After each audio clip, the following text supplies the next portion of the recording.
Hello guys, nabasag po yung bearing namin sa sa yung gulong sa atras.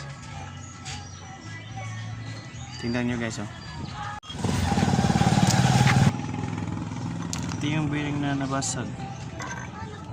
Ito. Dalawa. Ito yung isa.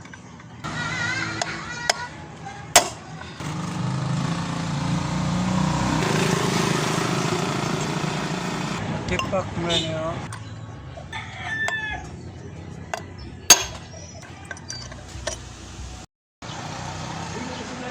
Para fit siya. Pangalawang bearing na nabasag, oh.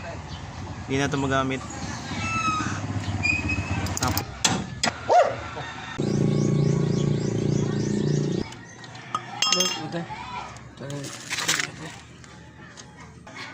Okay na guys, tapos na. Thank you for watching.